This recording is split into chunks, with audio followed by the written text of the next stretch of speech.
Notorious arms trafficker Viktor Bout is now a free man, released by the Biden administration in exchange for WNBA player Brittney Griner. The controversial swap isn't sitting well with everyone, with a lot of people, especially the former DEA agent who helped capture and put Bout behind bars.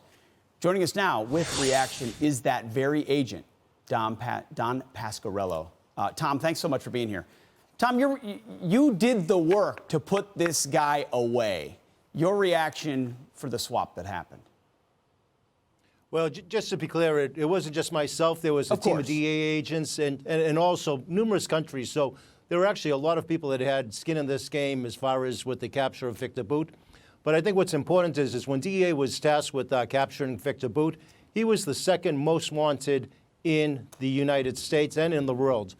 The only one who was ahead of him was Osama bin Laden. So this is what we were tasked with, and this was the importance that came from capturing Mr. Bout.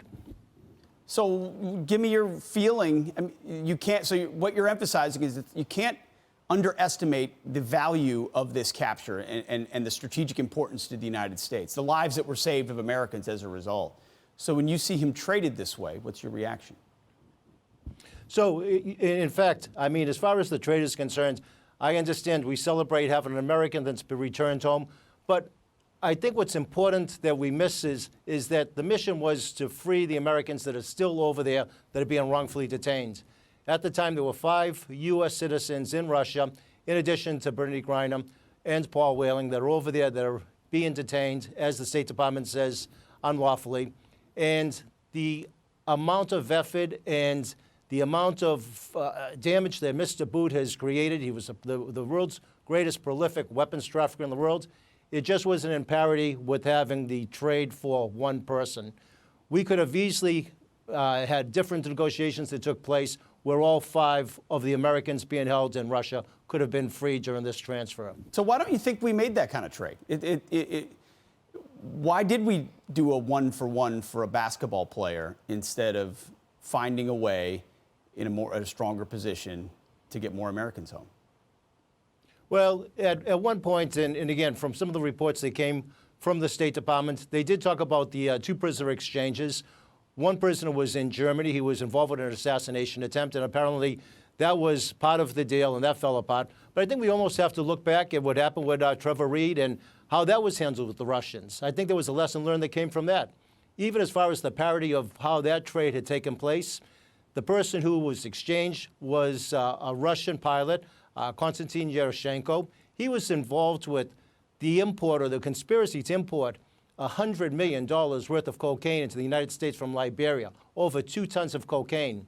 And that was in exchange for Mr. Reed, who was over there on basically a disorderly conduct charge. The same goes with Brittney Griner, who was over there with a vape. Now, I think it's also important to understand when we say a person is wrongfully detained, are they in fact being wrongfully detained, or have they gone through a trial? Have they been, convicted of a crime? And the only reason why I make that comparison is that we've got splinter groups throughout the world that are taking Americans hostage that are now going to be using this as a bargaining chip, and it sets precedent. So what I think we need to discuss is really, was that the best bang for the buck that the United States had by an individual like Viktor Bout, who was convicted by a jury in New York, conspiracy to kill Americans, providing weapons of mass destruction to a terrorist organization. And the best that could come from this is one American that was being held wrongfully in Russia in return. It just doesn't make sense. No, it doesn't. But we want to thank you, Tom, and many other men and women like you who have stood the watch to try to keep us safe and get rid of guys like Viktor Bout. It's still appreciated and still significant. Thank you very much, Tom. Well, thank you so much. You got it, sir.